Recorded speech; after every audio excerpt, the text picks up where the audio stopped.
Assalamualaikum warahmatullahi wabarakatuh. Selamat berjumpa kembali dengan Pena Sejarah Channel.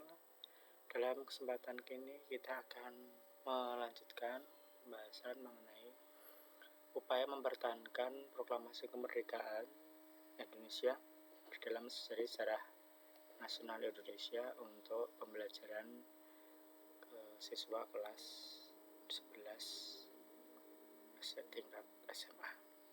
Dan bisa diakses juga untuk siswa SMP sekaligus untuk masyarakat umum yang tertarik untuk mempelajari materi ini. Dalam kesempatan ini kita akan mencoba melihat di mana kompetensi dasar adalah menganalisis peristiwa pembentukan pemerintahan pertama Republik Indonesia pada awal kemerdekaan dan maknanya bagi kehidupan kebangsaan Indonesia masa kini. Kita yang paling penting untuk melihat bagaimana makna yang bisa kita ambil dari kehidupan saat ini. Kemudian tujuan pembelajaran ada dua. Yang pertama yaitu menganalisis perjuangan bangsa melalui fisik. Dan yang kedua yaitu mengamalkan nilai-nilai kejuangan di masa revolusi. Untuk yang pertama di sini adalah perjuangan bangsa melalui fisik atau senjata itu sudah dimulai sesaat setelah proklamasi, di mana ada upaya untuk merebut kekuasaan, pemerintahan, dan lain-lain dari pendudukan Jepang. Ini bisa kita lihat ada di Jakarta, Bandung, Semarang, Yogyakarta, Purwokerto, Surakarta, Surabaya, Medan, Palembang, Makassar, dan sebagainya. Jadi bisa dikatakan hampir setiap daerah ada perjuangan untuk yang pertama kali adalah merebut kekuasaan dari pemerintah pendudukan pada saat itu. Sementara kalau untuk yang masa berikutnya setelah proklamasi kemudian masuk dari AFNE yang kemarin sudah kita bahas di sub yang pertama, kita akan melihat di sini setelah terbentuknya TKR yang nanti berubah nama menjadi TNI di pertengahan tahun 47, Belanda yang saat itu sudah terikat dengan perjanjian Linggarjati, ternyata dia punya keinginan tersendiri seperti yang sudah kita sampaikan di awal, yaitu untuk berkuasa kembali di Indonesia, sehingga dia menyebutkan istilah operasi produk dikenal di Indonesia dengan agresi militer Belanda yang pertama. Di sini diarahkan pada kedudukan RI di Jawa dan Sumatera dari tanggal 21 Juli sampai 5 Agustus 47. Operasi ini sering disebut dengan pengamanan dalam negeri karena saat itu Belanda masih mempertahankan penafsiran atas perundingan Linggarjati. Sementara dari sudut pandang Republik Indonesia, operasi ini jelas dianggap sebagai bentuk pelanggaran terhadap isi perundingan Linggarjati, di mana sebelumnya pada tanggal 15 Juli Van Mock mengeluarkan ultimatum supaya RI menarik mundur pasukan sejauh 10 km dari garis demarkasi yang nanti dikenal dengan istilah garis Van Mock. Dalam hal ini jelas nanti pimpinan RI menolak permintaan Belanda ini. Karena permintaannya itu ditolak, maka Indonesia dianggap melanggar dari isi perjanjian Linggarjati. Kemudian Belanda melakukan agresinya yang pertama. Tujuannya adalah merebut daerah perkebunan yang kaya dan daerah yang memiliki sumber daya alam terutama minyak. Ya, kita ingat bahwa pada saat itu Belanda setelah Perang Dunia yang kedua dalam kondisi sosial ekonominya yang lemah.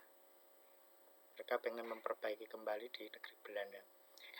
Nah, kaitannya dengan ini agresi Belanda yang pertama, maka Belanda menamakan agresinya sebagai aksi polisional dan menyatakan bahwa tindakan ini adalah urusan dalam negeri Belanda. Nah, ini kita lihat untuk gambaran setelah Belanda melakukan agresinya yang pertama, bisa masuk ke Cirebon dan sebagainya, kemudian melakukan penangkapan terhadap tentara Republik. Kita lihat yang berikutnya. Setelah agresinya yang pertama di tahun 47, kemudian ada rangkaian perundingan kembali. Nah, kita lihat dari agresi militer Belanda yang kedua. latar belakang ya, setelah ada perjanjian Renville, pihak Indonesia dan Belanda itu sama-sama mengirimkan surat kepada Yunsi atau kepada KTN ya. Yang intinya adalah dugaan terhadap masing-masing pihak yang dianggap tidak menghormati isi perjanjian Renville, sehingga membawa akibat perbedaan ini. Sebelum tengah malam, tepat pada tanggal 18 Desember, Belanda mengumumkan bahwa dia tidak lagi terikat pada perjanjian Renville. Disampaikan kepada pihak KTN dan pihak Indonesia. Tapi pihak Indonesia saat itu akan mengirimkan kawat berita ke ibu kota di Jogja. Ternyata tidak bisa karena dalam saat yang sama jaringan kabel telepon itu diputus oleh pihak Belanda.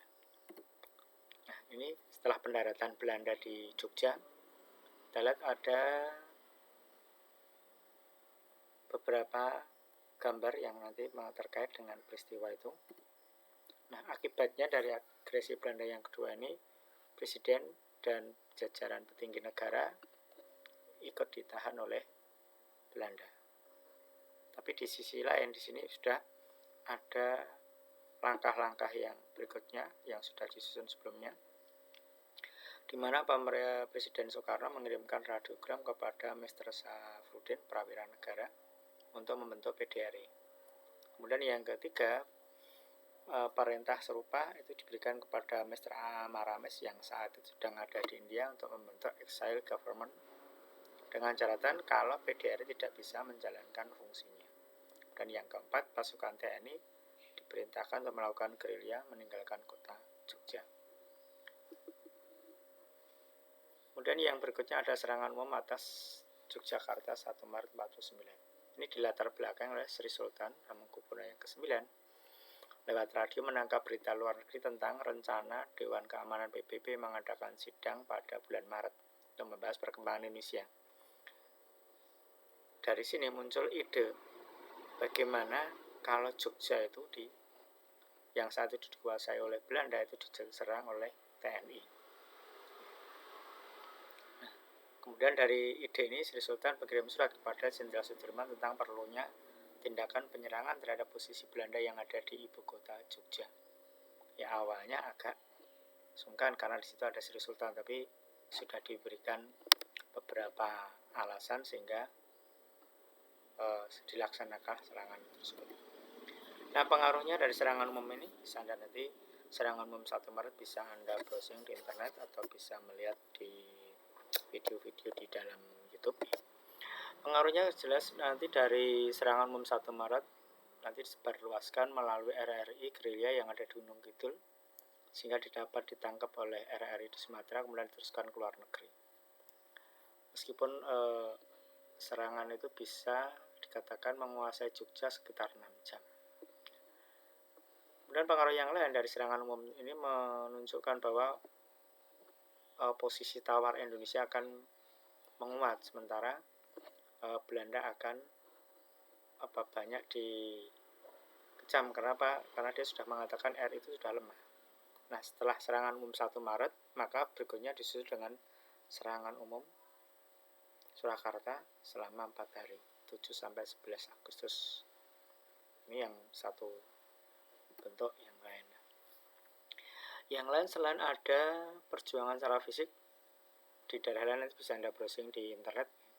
Ada nilai kejuangan di masa revolusi. Di sini kita yang lihat yang pertama adalah nilai persatuan dan kesatuan. Persatuan dan kesatuan itu jelas menjadi jiwa dan kekuatan perjuangan. Ini ya, saya kira sudah jelas bisa dipahami. Kemudian yang kedua ada sikap rela berkorban dan tanpa pamrih. Anda lihat dari Jenderal Sudirman dalam posisi sakit itu berani mempertaruhkan jiwa dan raganya untuk perjuangan kemerdekaan. Nilai rela berkorban ini nanti juga akan nampak sekali.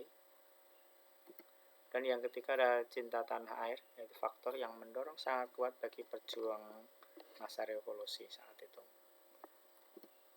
Kemudian yang keempat ada saling pengertian dan menghargai. Ini bisa menimbulkan rasa persatuan dan menghindarkan adanya perpecahan. Saling pengertian dan menghargai nanti akan kita bisa melihat beberapa contohnya. Ini misalkan ada perbedaan pandangan antara golongan tua dan muda dalam peristiwa Rengas Dengklok. Ada nanti saling menghargai, saling toleransi. Kemudian yang lain perjuangan dalam mempertahankan kemerdekaan sipil, berjuang lewat diplomasi, sementara kalangan militer berjuang lewat bersenjata. Ini adalah saling mengisi, sama-sama penting. Hikmahnya ini di sini kita akan melihat nilai perjuangan dari apa yang telah disampaikan di atas adalah nilai-nilai yang sangat penting dikembangkan dalam kehidupan pada saat ini.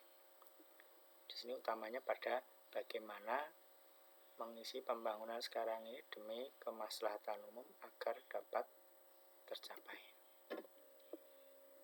Dan yang lain lagi di sini ada pengamalan dari nilai-nilai perjuangan tersebut menunjukkan adanya kesadaran sejarah yang tinggi. Jadi sesuatu hal yang keliru kalau misalnya sejarah mau dihilangkan ataupun dihapus atau dikurangi dengan berbagai argumen. Nah, generasi sekarang dan mendatang dapat mengamalkan nilai perjuangan dengan cara tidak korupsi, tidak memperkaya diri sendiri, tidak mengorbankan orang lain, tidak sewenang-wenang, tidak menyebarkan isu perpecahan. Yang berita sekarang yang paling tren adalah hoax. Nah, dari materi ini nanti Anda bisa memperdalam lebih lanjut dari sumber yang sudah kita cantumkan, bisa dari buku Ki Mujanto, jadi buku Abdul Haris Nasution, ya. Kemudian M. Series Live, ada Marwati Junet, kemudian ada juga dari Harian Kompas. Demikian yang bisa kita sampaikan dalam kesempatan ini. Nanti ada penugasan kita akan melihat di dalam aplikasi sekolah. Demikian. Billahi taufiq wal hidayah. Wassalamualaikum warahmatullahi wabarakatuh.